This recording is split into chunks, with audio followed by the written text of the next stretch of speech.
아멘. 기도합니다. 보이지 않는 영원한 세계에 주목하게 하시는 하나님을 찬양합니다. 우리의 영안을 열어주시는 주님을 찬양합니다. 저희의 찬양을 받아 주옵시고 수고한 할렐루야 찬양대 위에 은혜를 베풀어 주옵소서. 이제 말씀 듣습니다. 성령님 역사하여 주옵소서. 우리 주님 예수 그리스도 이름으로 기도합니다. 아멘. 11월 마지막 주일인데 이제 한 달밖에 남지 않았는데 힘내서 마무리 잘하도록 인사합니다. 힘내세요. 주님께서 하십니다. 인사합니다. 힘내세요. 주님께서 하십니다. 오늘 예배실로 들어오려는데 냄새 때문에 죽는 줄 알았습니다.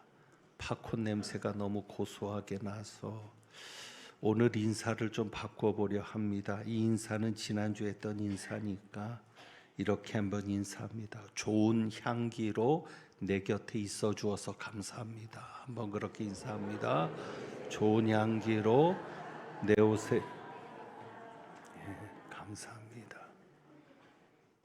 여러분이 좋은 향기로 제 앞에 계셔서 저를 살게 하시니 감사합니다. 오늘 1절 말씀을 다시 한번 봅니다. 1절에 보면 하나님께서 바울을 통해 이렇게 말씀합니다. 우리가 하나님과 함께 일하는 자로서 너희를 권하노니, 아주 중요한 말씀을 하지요. 하나님의 은혜를 헛되이 받지 말라. 하나님의 은혜를 헛되이 받지 말라. 자, 하나님의 은혜를 헛되이 받지 말라는 말씀이 무슨 말씀일까요? 우리가 그냥 떠오르는 대로 생각하면 이런 말씀 같아요. 어떤 말씀이냐면 하나님의 은혜를 받을 때 헛되이 받지 말아라 라는 말씀 같은데 그 말씀일까요? 그러니까 하나님의 은혜를 받을 때 헛되이 받지 말아라. 그런데 그 말씀이 아니거든요. 자세히 살펴보면 이미 은혜를 받은 것을 전제합니다. 그러니까 하나님의 은혜를 받을 때가 아니라 이미 하나님의 은혜를 받았다는 것이죠. 그러니까 은혜를 이미 받은 겁니다. 너희가 하나님의 은혜를 이미 받았다. 하나님의 은혜를 이미 받은 자이니 너희가 받은 은혜를 헛되이 하지 말아라. 너희가 받은 은혜가 헛되게 되지 않도록 해야 한다라는 말씀입니다. 자, 이 의미가 무엇일까요? 이미 우리가 받은 은혜가 헛되지 않도록 한다.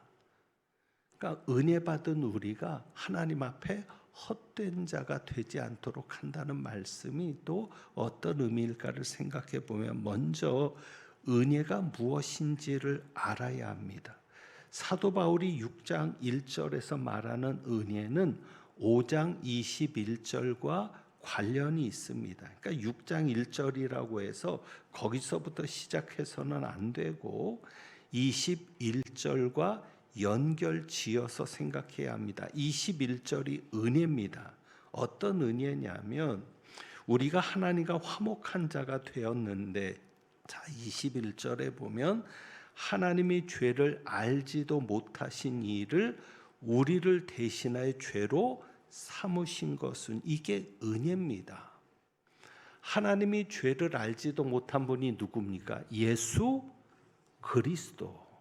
우리는 육신의 예법대로 났기 때문에 죄 가운데 잉태되고 죄 가운데 태어나면서부터 죄인입니다.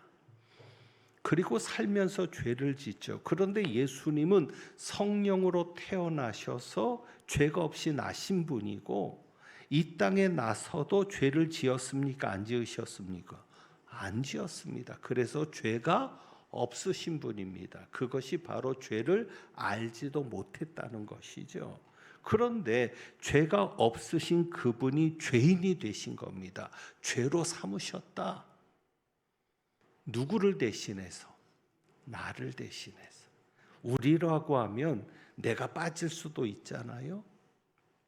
그러니까 좀 더 실감나게 나를 인식하기 위해서 나라고 생각하시고, 하나님이 죄를 알지도 못하신 이를 누구를 대신하여? 나를 대신하여 죄로 삼으신 것은, 그래서 나로 하여금 내가 이제는 죄인이 아니라 무엇이 되었습니까? 그 안에서, 예수님 안에서 하나님의 의가 된 것입니다. 이게 은혜입니다. 나는 죄인이었는데 예수님이 내 대신 죄인이 되심으로 나는 예수님 때문에 죄인이 아니라 이제는 무엇이 된 것입니까? 의인이 된 것입니다. 의롭다 함을 여기게 된 것인데 바로 하나님의 의가 된 겁니다. 이게 은혜입니다. 그런데 예수님께서 우리 죄를 대신했다라고 할 때 단순히 예수님이 우리를 대신해서 죄인이 되셨다는 것뿐만 아니라 더 끔찍한 결과가 일어난 겁니다. 어떤 결과요? 14절입니다. 여기도 보면 우리를 대신했다 그랬는데 14절, 그리스도의 사랑이 우리를 강권하시는도다. 우리가 생각하건대 한 사람이 모든 사람을 대신하여 죽었은즉, 한 사람 예수 그리스도가 우리를 대신하여 죄로 삼으신 겁니다. 하나님이. 그것은 뭐냐면 14절에 한 사람이 모든 사람을 대신하여 죽는 겁니다. 그래서 모든 사람이 죽은 것이라.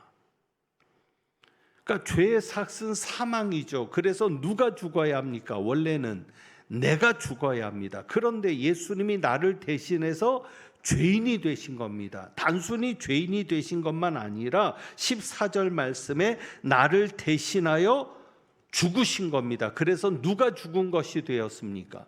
내가 죽은 것이 되었던 겁니다. 그래서 죄인인 내가 죽고 그리스도 안에서 내가 다시 태어나서 무엇이 되었습니까? 하나님의 의가 되었습니다. 이것이 바로 은혜입니다. 그러니까 우리는 이미 은혜를 받은 자입니다.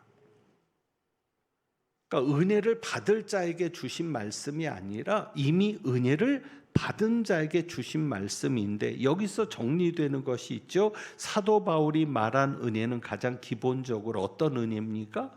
구원의 은혜. 그러니까 6장 1절에서 말한 은혜는 구원의 은혜. 우리는 그 은혜를 받았습니까? 못 받았습니까? 받았습니다. 구원을 받은 자입니다. 여러분, 구원은 믿음으로 받습니까? 행위로 받습니까? 믿음으로 받습니다. 그러니까 우리가 구원을 믿음으로 받는다는 것을 알아요. 너무도 많이 듣잖아요. 그런데 막상 질문을 받으면 주저합니다. 어떤 질문이야? 당신 구원 받았습니까? 라고 물으면 주저하게 돼요. 왜? 착하니까. 양심이 있으니까. 무슨 양심? 죄를 짓거든요. 살다 보니까 죄를 짓게 돼요. 육신이 있으니까. 또 나쁜 생각도 하게 돼요. 예수님은 마음의 생각만 품어도 죄라고 했는데, 죄를 지은 것이라고, 이미 죄를 지었다고 했는데, 그 기준으로 나를 보니까 자신이 없는 거죠. 그런데 자신이 없다는 얘기는 뭐예요? 내가 행위로 구원받는다고 생각한다는 것이죠. 그런데 구원은 무엇으로 받습니까? 믿음으로 받습니다. 자, 그러면 믿음으로 받는다는 게 뭐냐? 내가 도대체 믿음으로 구원을 받았다고 했는데 그것이 뭐냐? 여러 가지를 우리가 정리할 수 있어요. 예수님과 관련해서도. 그런데 오늘은 본문에서만 한번 생각해 보죠. 자, 5장 14절. 5장 14절. 이게 믿음입니다. 5장 14절 보면 그리스도의 사랑이 우리를 강권하시는도다. 그리고 바울이 얘기합니다. 우리가 무엇하건대? 생각하건대. 바울이 생각한다는 거예요. 내가 그렇게 생각한다. 어떻게? 한 사람이 모든 사람을 대신하여 죽었은즉 모든 사람이 죽은 것이라. 이게 진리죠. 하나님이 그렇게 하신 겁니다. 예수 그리스도가 죽음으로 예수 그리스도가 우리를 대신하여 죽으심으로 우리가 죽은 것이라고 하나님이 인정하십니다.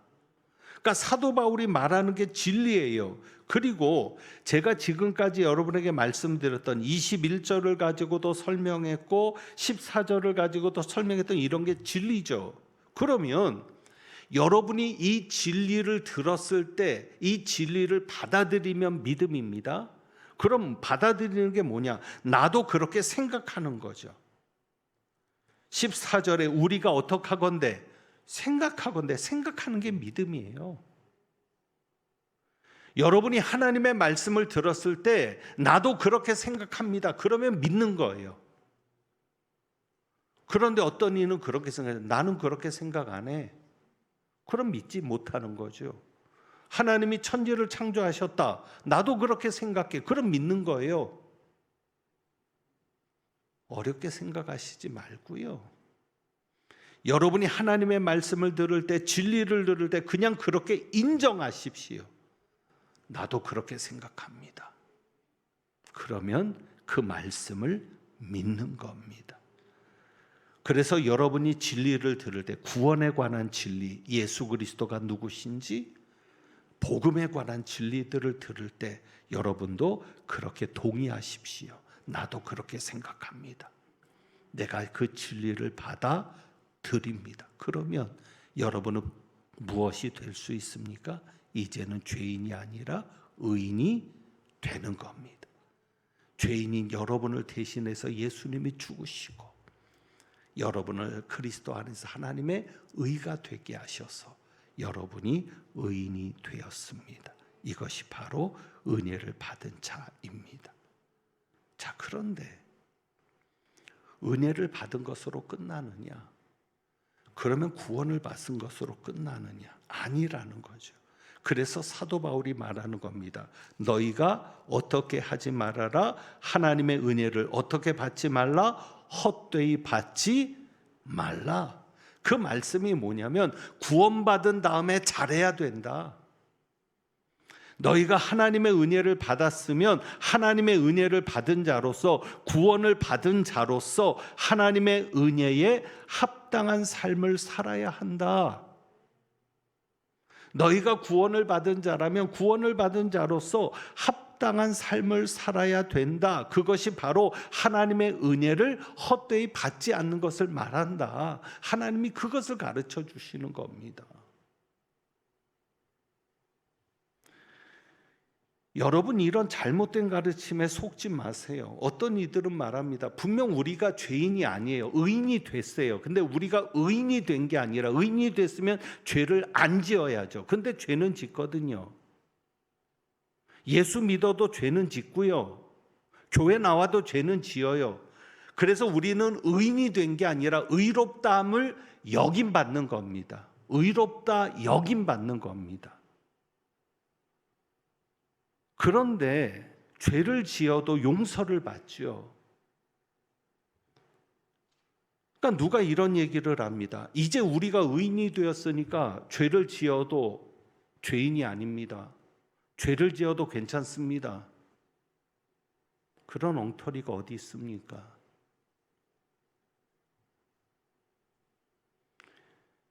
이제는 죄인이 아니니까 죄를 지어도 된다는 거예요. 십계명을 범해도 죄인이 아니라는 거예요. 그래서 결국은 죄에 대해서 함부로 하게 만듭니다. 여러분, 속지 않아야 합니다. 성경은 절대 그렇게 얘기하지 않습니다. 너희가 구원받았으니 앞으로는 마음대로 살아라. 죄를 지으면서 막 살아도 된다. 성경은 절대 그렇게 얘기하지 않습니다. 오늘 바울도 말합니다. 하나님의 은혜를 어떻게 받지 말라? 헛되이 받지 말라.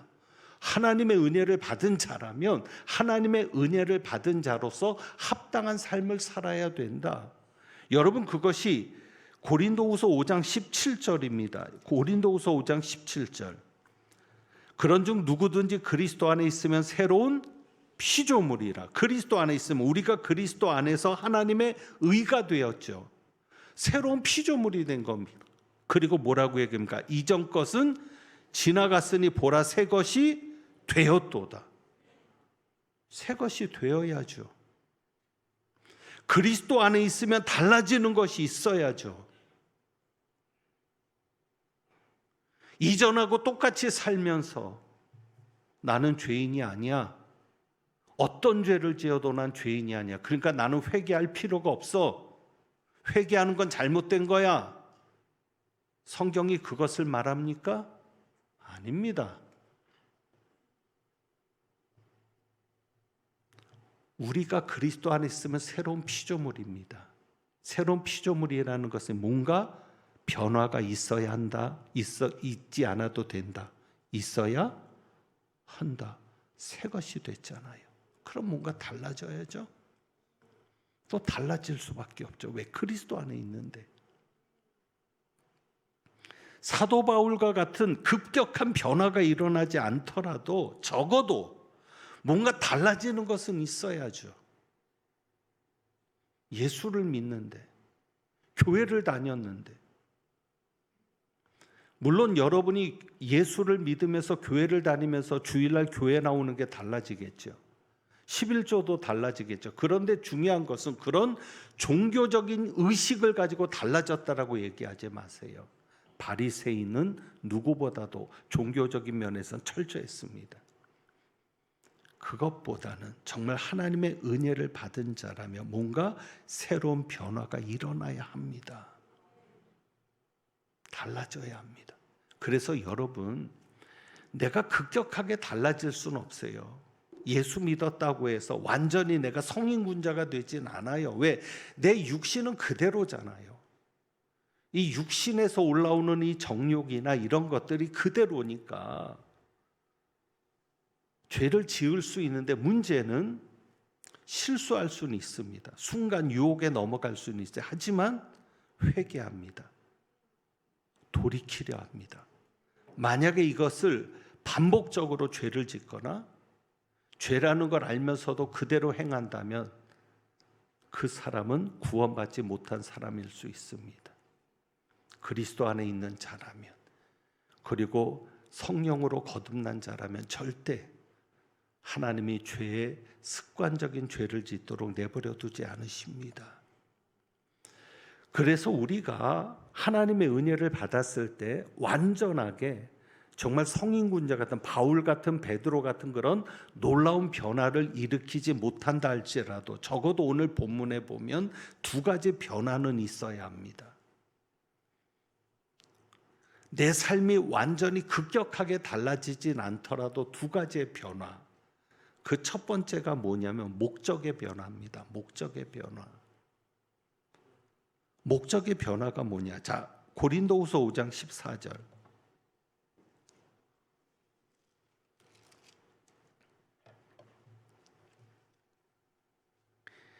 여러분이 죄도 없으신 그분이 나를 대신해서 죄인이 되시고 내가 죽어야 되는데 예수님이 나를 대신해 죽었다는 것을 아는 순간이 예수님의 사랑을 경험하는 순간입니다. 그게 바로 그리스도의 사랑이거든요. 로마서가 말하는. 그러니까 하나님의 은혜를 받은 사람은 그리스도의 사랑을 경험한 사람입니다. 그래서 이제부터는 그 사람이 어떻게 살아가게 되냐면 14절이죠.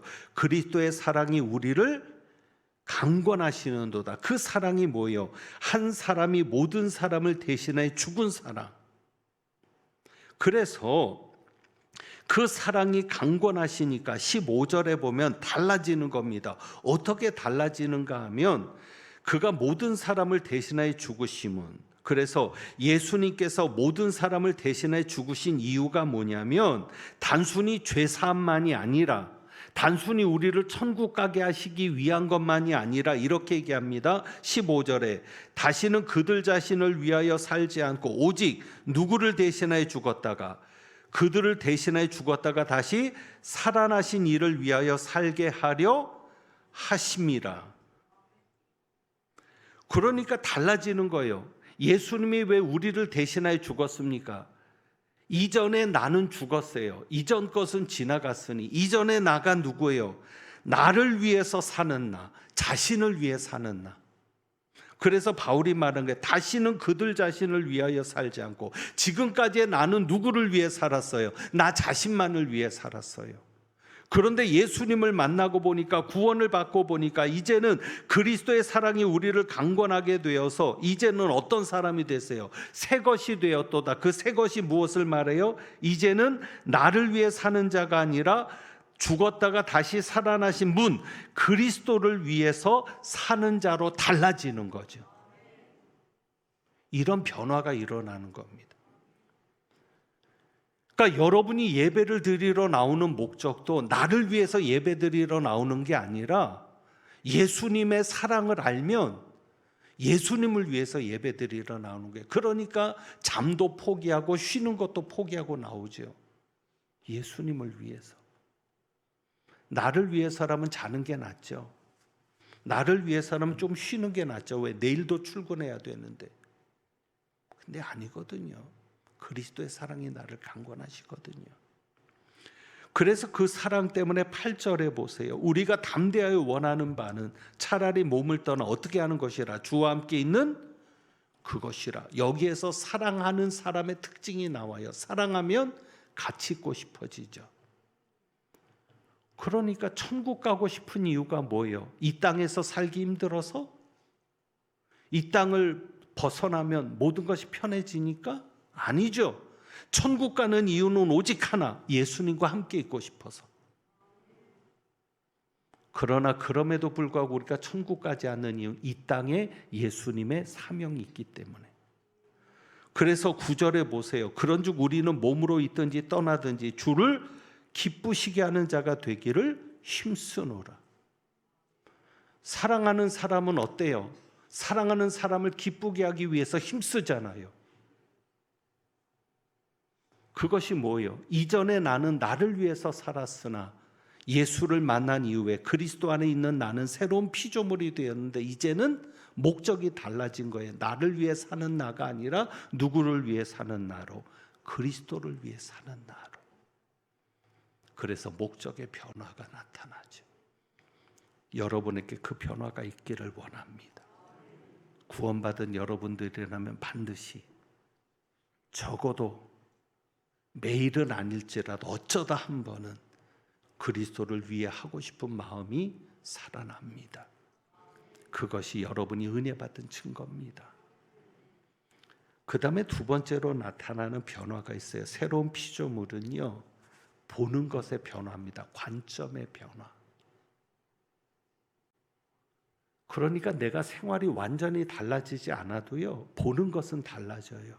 자, 어떻게 달라지느냐? 16절, 5장 16절 보면 이렇게 말합니다. 그러므로 우리가 이제부터는 어떤 사람도 무엇을 따라 알지 아니하노라. 육신을 따라 알지 아니하노라. 그래서 바울이 중요하게 보는 게 이겁니다. 4장입니다. 4장 16절. 4장 16절.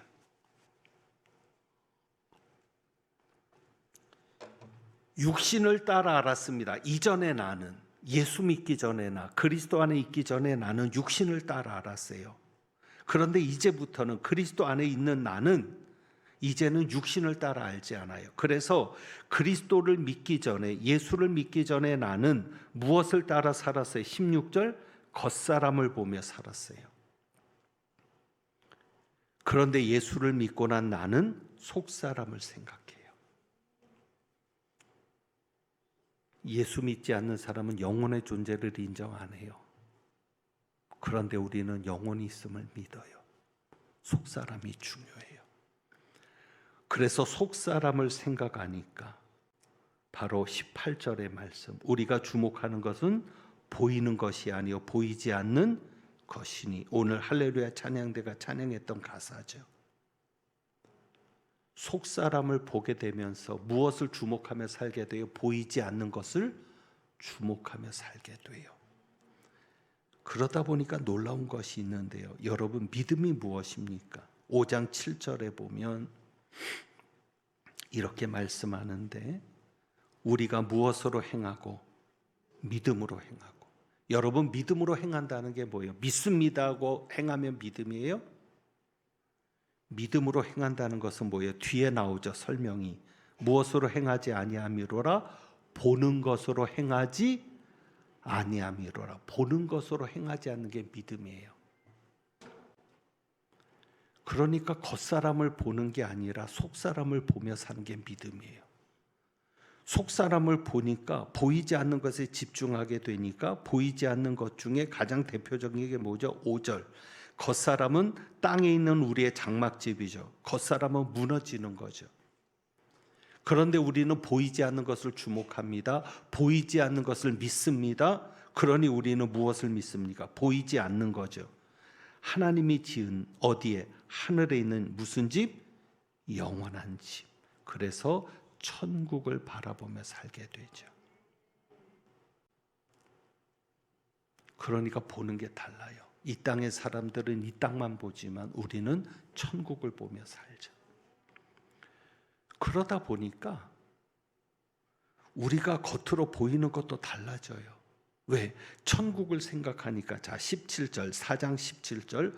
우리가 받는 환난도 어떤 환난이 되는 거예요? 17절. 우리가 받는 환난도 어떤 환난? 잠시 받는 환난. 여러분 잠시 받는 환난이에요? 아니에요. 근데 왜 잠시 받는 환난이라고 하죠?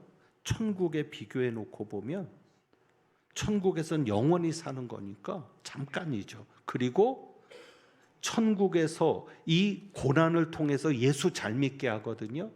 이 고난을 통해서 천국 갈 수 있는 천국 백성으로 만들어 주거든요. 그래서 영원한 영광에 중한 것을 이 환난이 이루어 주니까 그렇게 따지면 우리가 받는 환난은 경한 것이 되죠. 왜?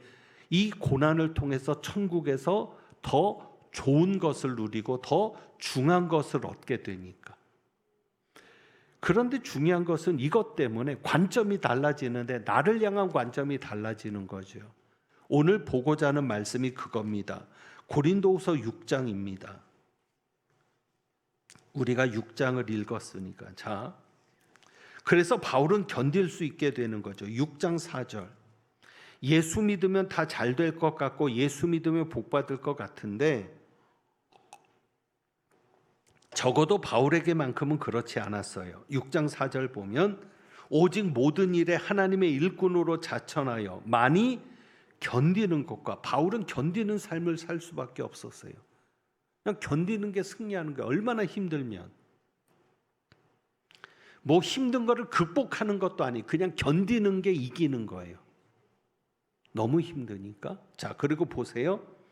환난, 궁핍, 고난, 매맞음, 갇힘, 난동, 수고로움, 자지 못함, 먹지 못함. 바울은 이런 모든 것들은 다 겉으로 보이는 거잖아요. 겉사람의 문제. 그런데 바울은 무엇을 보는 사람이에요? 속사람을 보는 사람이죠. 그래서 이렇게 말합니다. 겉사람은 그래도, 주변 상황은 이래도, 내가 겪는 환경은 이래도, 그래도 그 환경은 잠시 받는 환난에 경한 것이지만 이제 속사람을 주목할 때 이게 나옵니다. 6절입니다. 깨끗함, 지식, 오래 참음, 자비함, 성령의 감화, 거짓이 없는 사랑, 진리의 말씀, 하나님의 능력. 속사람을 보니까. 그래서 사도 바울은 사람들의 평가 속에서도 흔들리지 않습니다. 자, 8절에 보면 영광과 욕됨으로 그랬으며, 바울에게는 영광과 욕됨이 같이 있는 거예요. 악한 이름과 아름다운 이름이 같이 있는 거예요. 그게 무슨 얘기냐면 바울을 볼 때 사람들이 바울의 겉사람을 보면 욕되게 만드는 거예요. 그리고 악하게 만드는 거예요. 악한 이름을 갖다 붙이는 거예요. 그게 뭐냐? 자, 9절에 보세요. 뭐라고 얘기해요? 우리는 무엇과 같으나 속이는 자 같으나. 8절. 우리는 무엇과 같으나 속이는 자 같으나. 그게 악한 이름이죠. 바울을 겉으로 볼 때는 속이는 자 같은 거예요. 그러나 속사람을 보면 바울은 어떤 자입니까? 참된 자입니다. 겉사람으로 볼 때는 무명한 자 같습니다. 그러나 유명한 자입니다. 겉사람으로 볼 때는 죽은 자 같습니다. 그러나 누구보다도 바울은 살아있는 자입니다. 겉으로 볼 때는 그 고난이 하나님의 징계를 받은 것 같습니다. 그래서 징계를 받는 자 같지만 속 사람은 죽임을 당하지 않는 자입니다. 그 안에 생명이 있는 자입니다.